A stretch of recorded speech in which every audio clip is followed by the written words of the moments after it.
All right, YouTube, it's time to return to the Ukraine situation. Of course, there is new information coming in now. Right now, people are apparently laying landmines and putting up border fences in Crimea. That is the Russian or pro-Russian forces there. Interestingly, Putin still, right now, is not claiming that the individuals that are rushing these bases and so forth and roving around Crimea, he's not admitting that they're Russian troops. That brings up an interesting question. If they are Russian troops, why is he not owning up to that fact? If they're not Russian troops, where did they get Russian APCs and mobile artillery units from? I think many people would like to know that. Merkel, after her call with Putin, said it seems like he's not living in the real world. I think what has happened is Putin is expansionist. He's imperialistic. He wanted the Eurasian Union to rebuild about half of what used to be the USSR. Of course, that would allow him to absorb rare earth minerals from Kazakhstan and grain from the Ukraine, freeing up more of his own resources to industrialize further, to rebuild infrastructure, to make Russia more wealthy, to give it a larger military, to give it better technology, and in general to not only pacify his own people, but potentially to be able to compete with the European Union and the United States, and the Chinese now too. Russia's falling behind when it comes to that as well. If you observe the Russian economy, for about a decade there, it was growing relatively quickly, and things were modernizing at a fairly good pace. Then, unfortunately, Russia fell on hard times, and of course, the ruble is still falling as we speak. You need hundreds of them to buy a chocolate bar now, essentially. Uh, and their stock market has taken a significant hit. Again, it lost 12% of its value in a 24-hour period. It still hasn't really recovered from that. He's endangering the economy of Russia and either sending militants or troops into Crimea, into what is regarded as sovereign territory.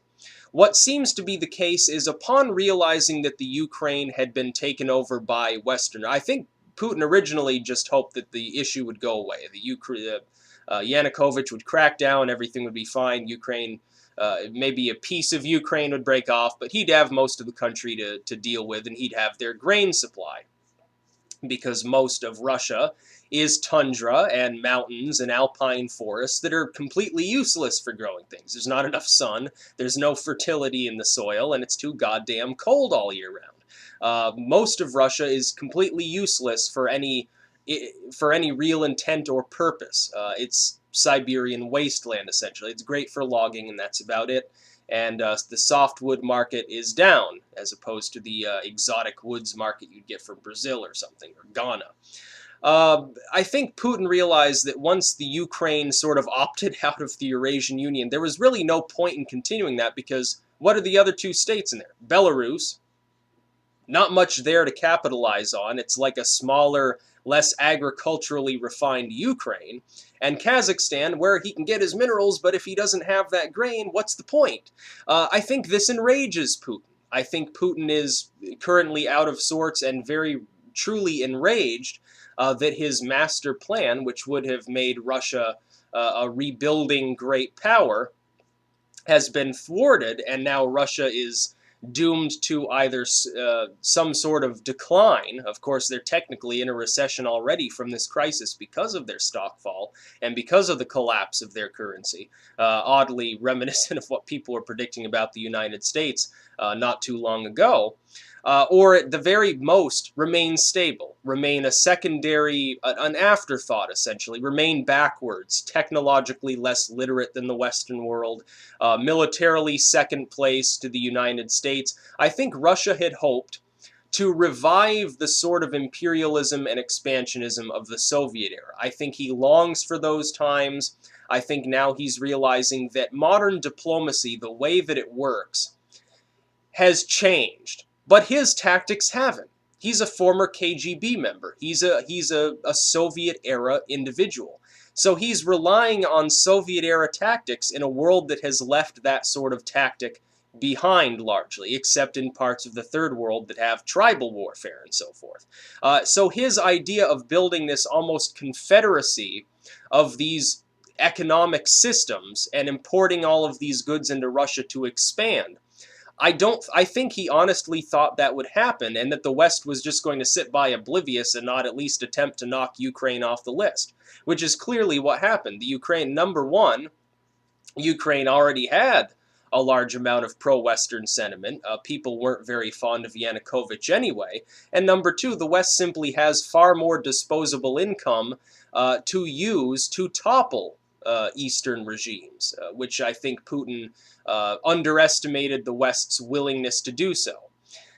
I think Putin is actually ready to perhaps pursue an actual conflict, an actual war. The problem being Russia's a nuclear power. Who else is likely to get involved? If the British or French or United States or any of these groups, or the Indians and Pakistanis and Chinese begin going at it, or Japan goes at it, or any of these groups go at it, it could escalate into a nuclear war. I think Putin's gotten to the point where he doesn't even care if there's a nuclear war. I think what he's thinking is, well, we'll destroy our enemies. Sort of the same old Soviet imperialism of the 70s and 80s period.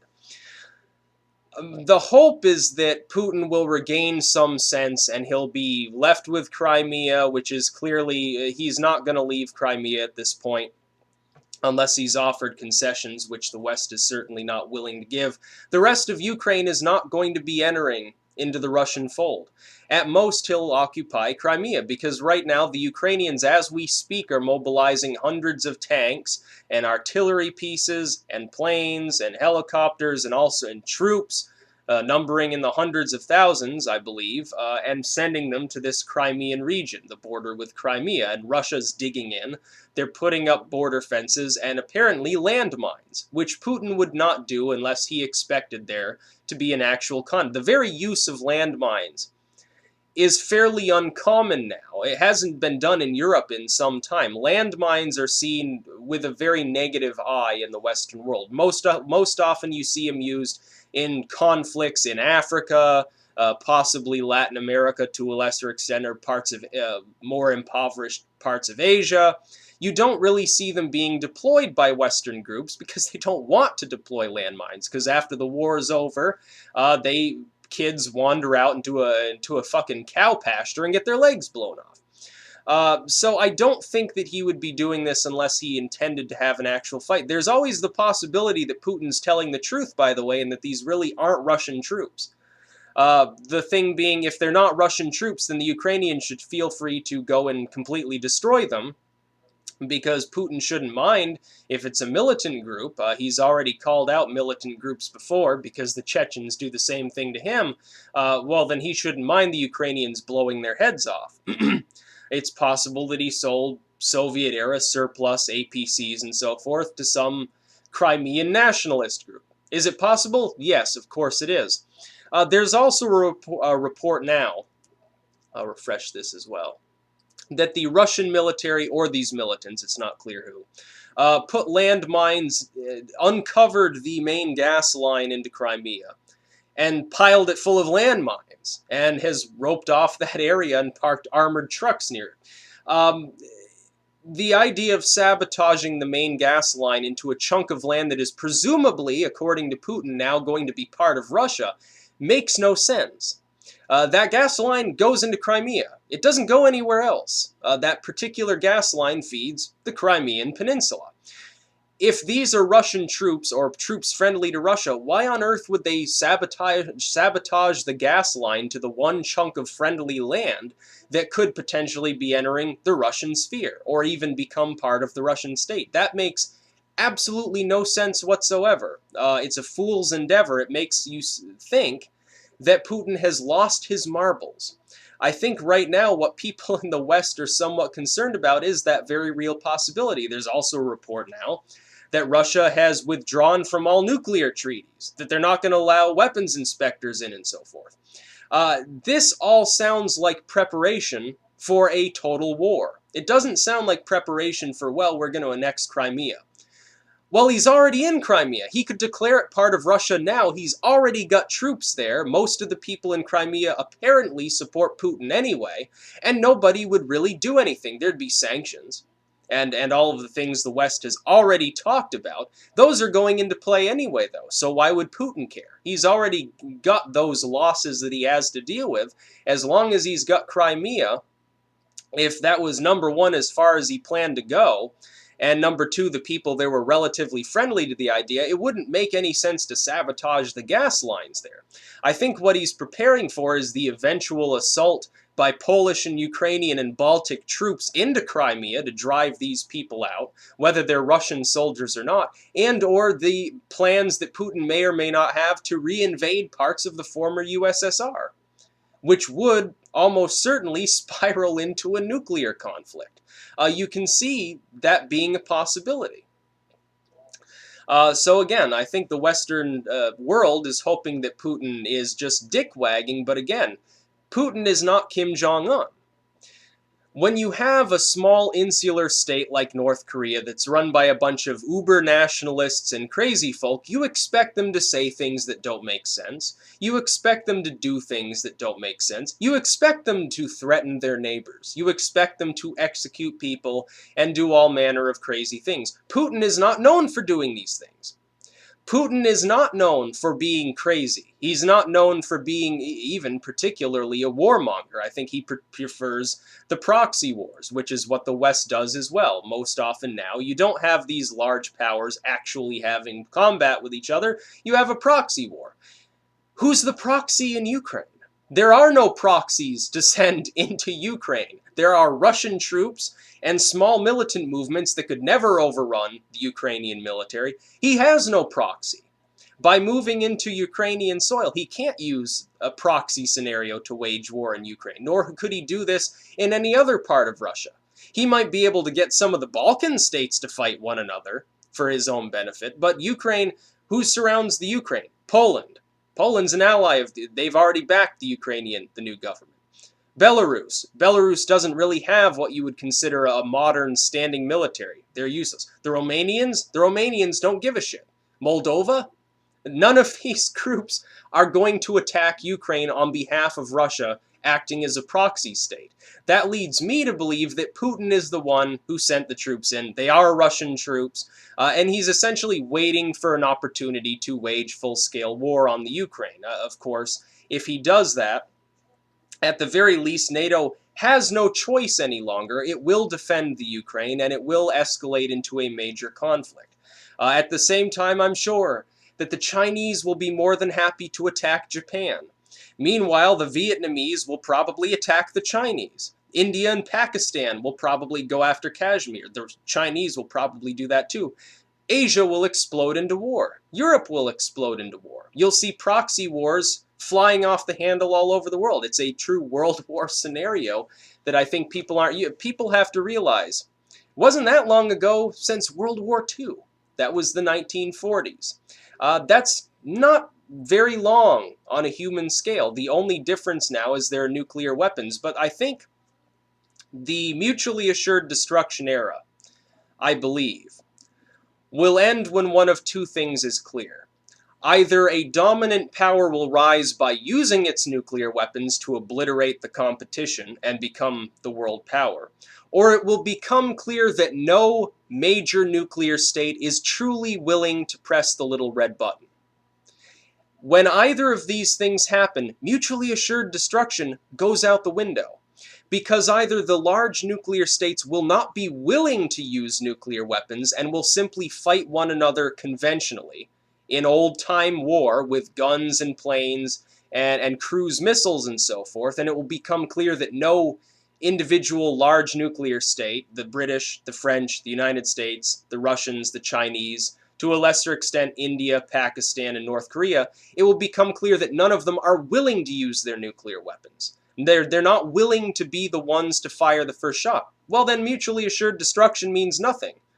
Their nuclear stockpiles become useless until one of them develops anti-missile defense that renders all the other nukes useless. Then it will again emerge as the world power. And the other thing being, again, on the other side, one of these great powers does deploy its nuclear weapons in such a manner that it destroys all of the nuclear states capable of hitting it. That would be the Russians would then have to destroy the British, the French, the United States, and the Chinese. The United States would have to destroy the Russians and Chinese. The Chinese would have to destroy the Russians and the United States. Of course, Britain and France, their nuclear weapons are essentially an extension of the United States, just like North Korea's nukes are an extension of China. India and Pakistan are minor players. They have small atomic weapons, mostly carried by plane. They're not really a threat outside of the region. But these 5 major nuclear states, each with the ability to cripple large swaths of the Earth with very large, sophisticated hydrogen bombs, which can be launched out of airplanes, out of missile silos, out of submarines, and so forth.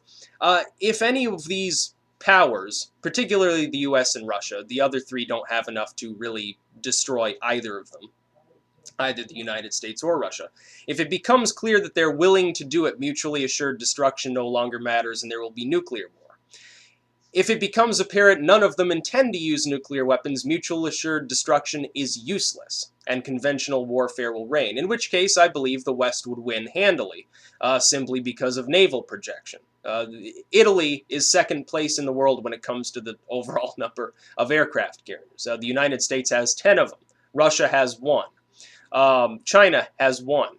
So it would be no hands dead. The Chinese couldn't even transport their troops across the ocean without getting completely obliterated, without putting all of their air force around these ships.